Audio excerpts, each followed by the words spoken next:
I've had the chance to speak to Charlie Strong, not over the phone on a radio show, but instead in person. I've had the chance to sit down with Charlie Strong and talk both on air and off air about his program. This was when he was with Louisville. And the one thing that I got from having spoken to him actually multiple times in person was he holds himself to a very high standard personally, and that he is not willing to cut corners for the quick fix or to make people happy. And that dignity, I think, has elevated him in a lot of people's minds that know him. He was not going to take over Mack Brown's situation at Texas, which needed a lot of tender loving care. Mack Brown was MIA in his final 3 seasons at Texas. Mack Brown, he has all those old yarns that he'll spin and all those old anecdotes that he'll tell, and he's an all-shucks kind of guy that everybody gets along with because he'll slap you on the back and make good cocktail party conversation. But Mack Brown was criminal in how he left the UT program. And Charlie Strong, taking it over, said, I'm not going to cut corners. We're not cheating to get guys in here. We've got guys in here that aren't playing hard. I will take a lesser talented kid that wants to be here versus a kid that's got a lot of talent that doesn't care if he's here.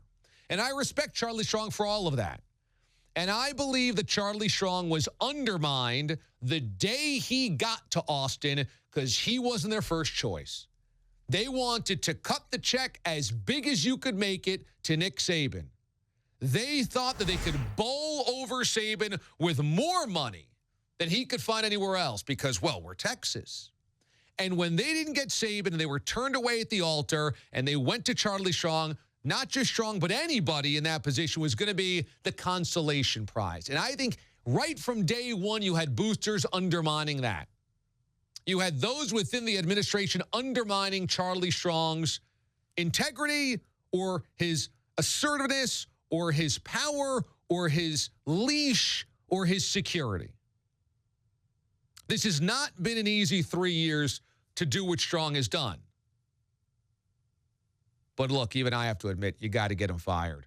Or you don't have to get him fired. You got to hand him the walking papers because he's gone. You can't survive what has happened. And I felt like Strong absolutely deserved year 3, but therein lies the problem with UT, that some people thought you should fire him after 2 years. You can't make any type of realistic assessment on a coach after 2 years after what he inherited. But he has to be fired. He can't keep the job anymore because after year 3, you can't be 5-6 with a loss to Kansas. Losing to Kansas is a fireable offense. Kansas has not won a Big 12 game in 2 years.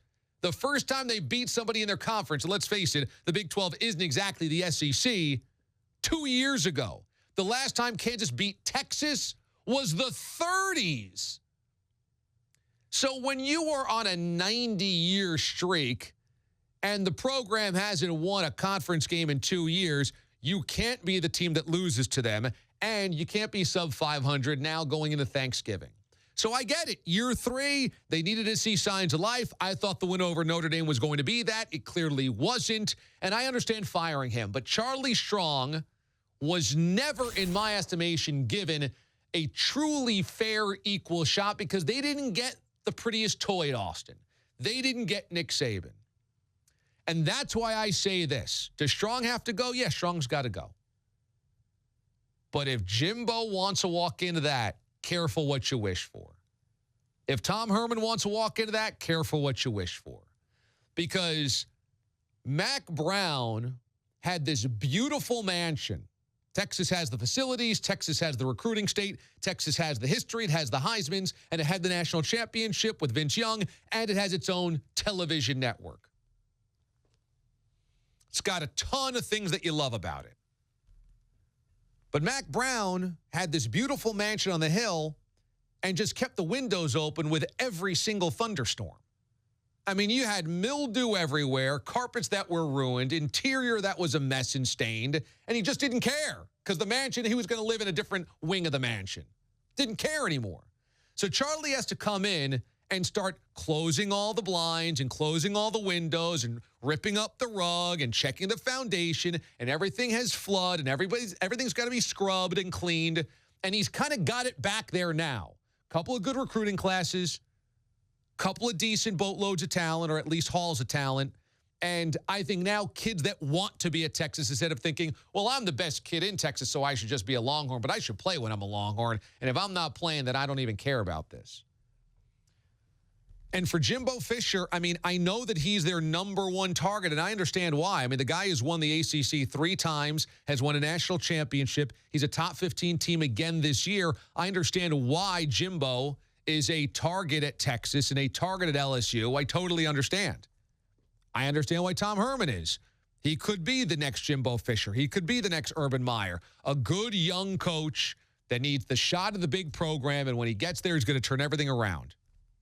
But at UT, careful what you wish for. At UT, you've got to know that you're walking into what you might think is a hen house, but there's a couple wolves in there. They have all these pretty things because they've got some crazy wealthy boosters that demand they have a say if they're going to give you those really nice wealthy things. And you see it happen today. Because we all know that Charlie Strong is basically gone.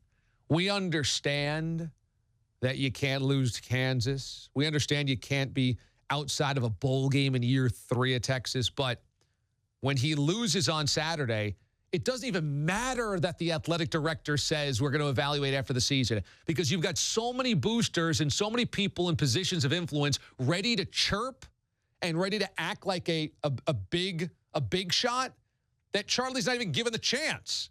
I mean, he's fired. Everybody knows it. He's dead man walking. And the AD doesn't even have to say it because they've got boosters and donors and power brokers that are telling the media and telling other people and other coaches and other programs what's going to happen and what's going to happen because, well, we call the shots around here and this is what's going to happen. And so you have the team basically saying, yeah, why don't we boycott this game? And Charlie having to tell his kids, don't boycott, you have to play this game against TCU. It's a lot of inner tension and a lot of inner dysfunction and a lot of power people that feel like they're more important than they are because of the check that they write. And does Charlie have to go? Yeah. But for whoever takes that job, know what you're walking into.